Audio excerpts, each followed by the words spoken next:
So in this video, I'm going to paint a rural landscape. It's a little bit made up. And before I show you the actual watercolor painting process, let me talk you through how I arrived at this particular composition. If you've been following me for a while, then you know that Edward Saego is one of the great classic masters that I greatly admire. And this is a painting that I really like and took as a starting point for my own composition. I don't copy masters one for one all the time. That is definitely an exercise that I do and highly recommend doing a master study, but sometimes I just want to emulate a feeling of a particular artist or a style and maybe borrow a couple of elements from a painting and trying to sort of paint it in a similar manner rather than just copying the painting. And in this particular example, I really love the sky because it's similar to the reference photo, which you'll see in a second. And also I love the treatment of the tree against the house. But to show you how I got from this painting to my painting, let me switch to the computer.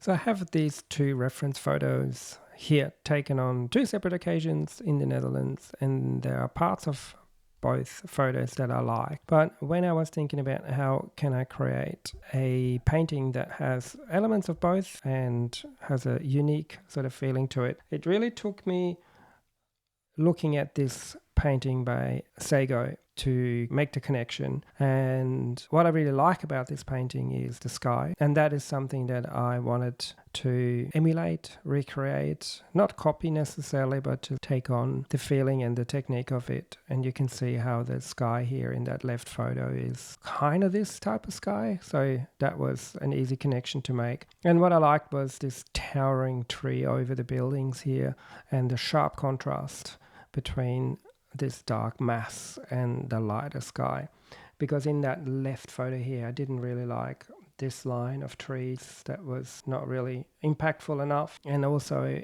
on the right hand I found this almost too much of the tree around the buildings, so Saego's nicely resolved that for me. And then I just needed to figure out what to do with the foreground.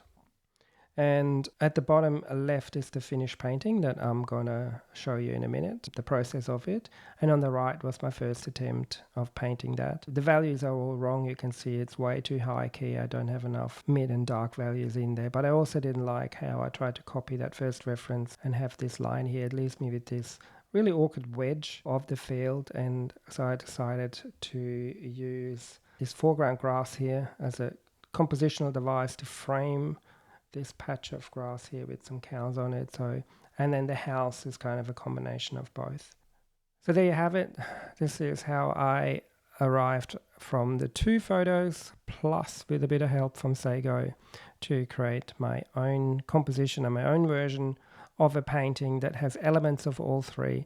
And I think the lesson here for me and hopefully for you is that it's great to look at masters and existing paintings, as long as they're kind of aligned in the style that you like to paint, and then just see how you can embed parts of a painting or a technique or a feeling rather than just blindly copying either the photo or the artwork, but combine the two and make up something that's new and unique.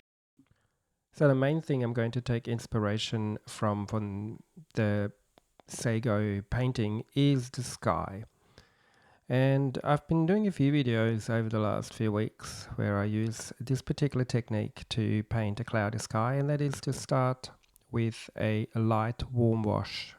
Usually do that with raw sienna.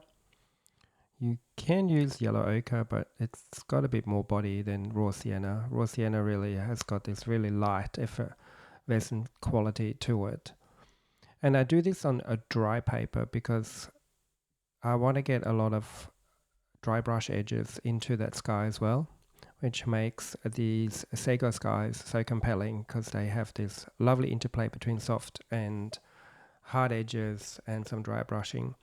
So once I've got my main white clouds blocked out with that light raw sienna wash, I then come in straight away with my darker color, which in this instance is a grey mixed from burnt sienna and ultramarine, basically a Payne's grey, and then I use various strengths. And you can see where the darker clouds touch that raw sienna wash. It obviously creates soft edges and fuzzes, but I don't completely fill in the gaps. I make sure I leave some white edges here and there to create that contrast between hard and soft edges and a bit of dry brush. And then some thinner and smaller clouds towards the horizon just to increase the depth of the painting. Major cloud shapes at the top and then receding towards the horizon. And then it's just a matter of looking at the clouds, making sure that we have interesting shapes, not too many, and it's not too busy. It still has to read as a coherent composition, the sky in itself. I am a bit concerned at this point that my sky might be a bit too busy for the rest of the painting. Busy skies are great for really simple foregrounds or midgrounds, and when the focus is on the sky, but because I've got a house and also those cows there, the sky might end up being a bit too distracting. But it's too late for that now, and you've already seen the end result. So I think it still works in this instance, but if I was to do this painting again, I'd probably calm down the sky a little bit and have less going on up there. But the point of the exercise, or the objective for this painting, it's not really an exercise, is to mimic the kind of sky that Saego just excelled in and feels so effortless. I'm not claiming that I completely nailed it, but I have definitely taken away some learnings. Now I'm just going to cover the rest of the page with a warm light wash, raw sienna, dropping in a little bit of a bright yellow there. That field where the cows are standing on, I really want that to pop out and attract the viewer's attention and contrast it against the dark foreground, the grass that's going to be in shadow, which I'm starting right now and cooling that green down, and I'm going to layer that over the next couple of minutes. I really want to build up a solid first wash here with a lot of value, almost pushing it into mid-value. I've learned my lesson from my painting with the autumn tree, where I had to go over that foreground multiple times and ended up being a little bit overworked. So I want to make sure that that foreground is almost finished as part of this first wash. But I'm letting that settle a little bit and use that same cool green, almost a blue, for my first layer of the background trees. I will go over that again in the mid-value wash once that's dry, but that means that any gaps I'm leaving in the next darker layer will not have any white underneath it, but will be covered by this light bluish tone that I'm laying down there. Also gives me an opportunity to kind of practice the shapes of the trees. If I'm not happy with it, I can darken them and change them. And if I do, I can just follow along with the next wash. That foreground isn't quite dry yet. You can see the paint still diffuses. So I got to make sure that my mix, my green here, gets thicker and thicker, less and less water. Otherwise I'll end up with cauliflowers, which probably wouldn't be the worst thing in a foreground that doesn't demand a lot of attention. You can go really crazy with textures, water droplets, spraying, spritzing, flicking paint into it. It doesn't really matter. It's a good place to have a bit of fun. So cauliflowers or blooms wouldn't be the worst. And then I'm gonna mix a brown color, quite a dark one, for this bottom left corner, which is, a road or a path, or at least mud of sorts. I'm also going to put my first layer down on my house. At this point I haven't decided yet whether the walls of the house are going to be lighter against the dark trees, or the other way around. I'm going to have a darker roof and a lighter house. I make that decision once I've got the background trees in and see how my value pattern is shaping up. But I'm not quite done yet with that foreground. As I said earlier, I really wanted to get as dark as I could in that first wash so that I have very little to do when it comes to the mid values. Right, I've let that completely dry. And now it's time for the mid value wash, which is not just one singular value, but just means there is still some room for very dark darks at the end, but I'm gonna go as dark as I need to in this second wash. And as I was mentioned earlier, now if I'm leaving little gaps,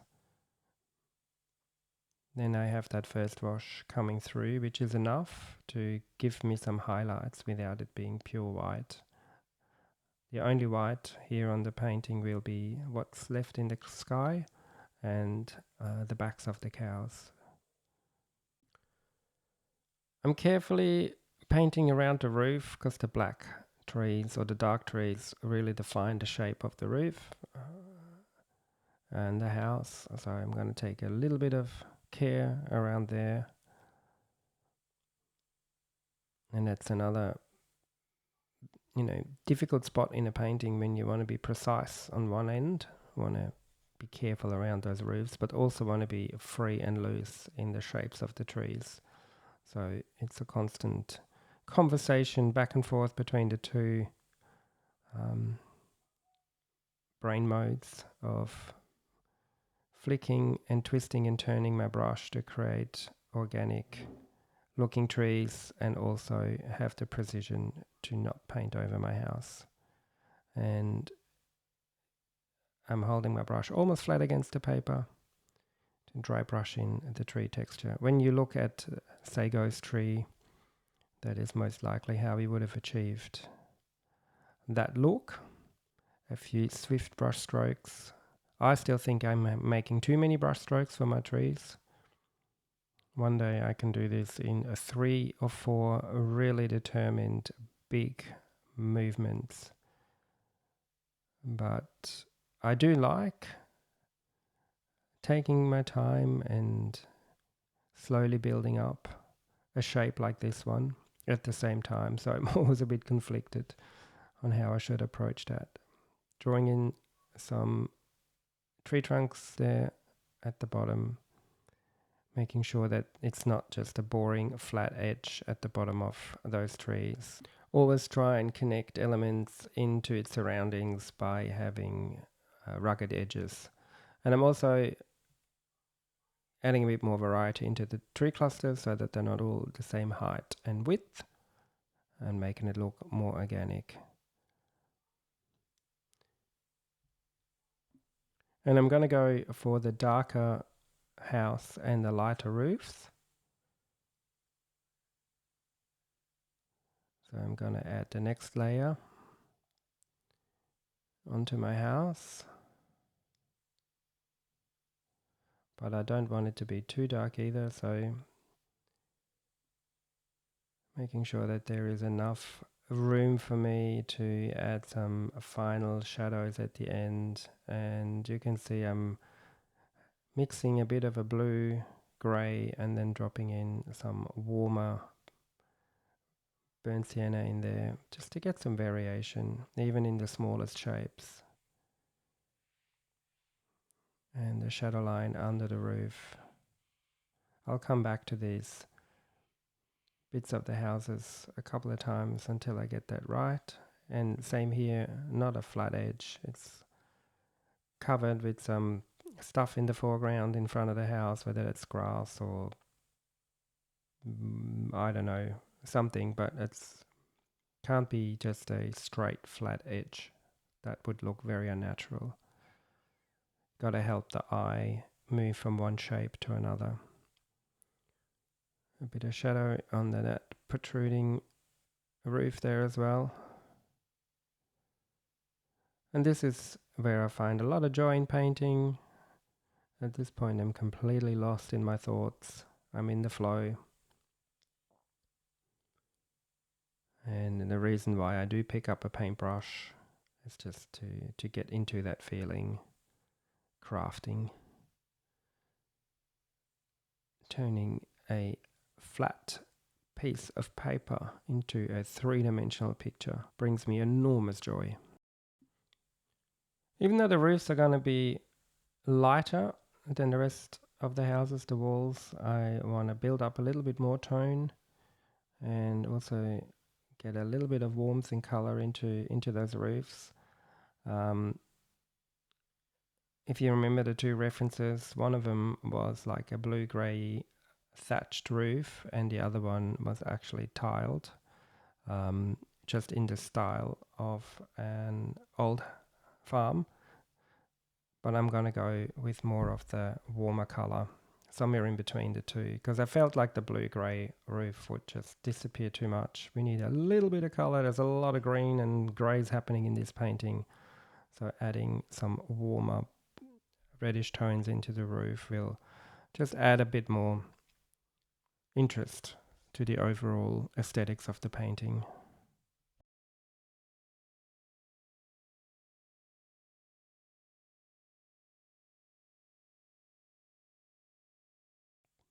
Okay, time to turn my attention to the cows. You can see that I've painted through the bottom half of most of the cows and just left the tops of their back white where the sunlight is touching it. And now I'm painting in a mid-value dark color for some of the markings and the shadows of their bellies. Painting cows is not the easiest thing, even though they're pretty simple shapes. They're like a square and a couple of triangles. It's easier when they're bigger. I find when things are really, really small, you've got to be super economical with your brush strokes, and it's easy to turn a cow into a dog or some other animal just because of the proportion and the height. And I actually think that I got the legs a little bit too short in my cows for this painting. I got away with it. I think they read as cows. But straight after this painting, I then went into practicing painting cows, which may be a little bonus I'll add to this channel at some point in the near future, because I find adding cows to rural scenes like farms and fields, it's like birds in the sky. They just add a bit of life without having to be too precise. And you can see the cows in the back. They really are just dots. Once you've defined one or two, then we don't have to pay too much attention to the rest of them. I'll come back to those cows once that middle value is dry, but my house is dry, so I can keep building up the tone. I need to add some shadows in there. The doors and some windows here and there.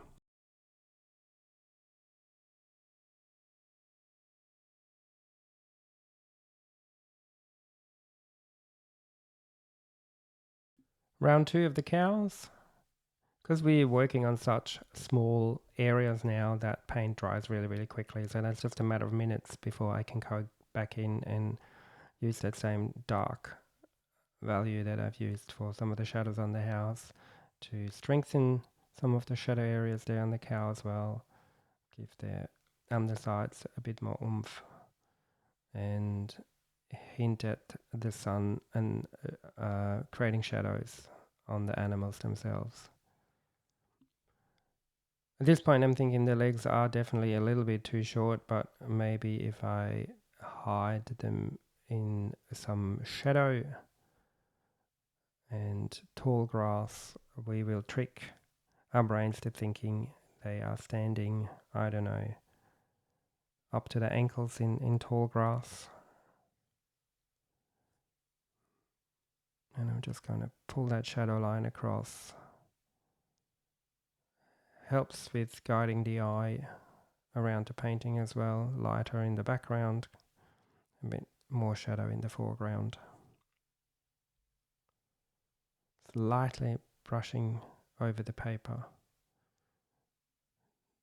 and smudging with my finger for grass texture. Fingers are great painting utensils. And time to finish off the foreground. with a really dark and thick mix and a calligraphy brush that creates lovely grass textures. As I drag it over the paper, you can see how I'm pushing down my brush into the paint so that the hairs and the bristles are separated, and then I'm just scrubbing in grass textures. I want this foreground to be really, really dark to have maximum contrast with the green field. And that takes a minute or two, so I'm just going to skip ahead. I've also added a bit more texture into that bottom corner there, and now I'm just trying to flatten out that line. It had a bit too much of a curve in it, but I'm happy with it in the end. That's it. I'm going to stop there, take off the tape, and here we go. I turned a couple of very average reference photos into a painting I'm quite happy with, using a bit of inspiration and guidance from an old master. And I think it's perfectly fine to combine different references and apply them to your own paintings. That's how I learn and that's how I grow.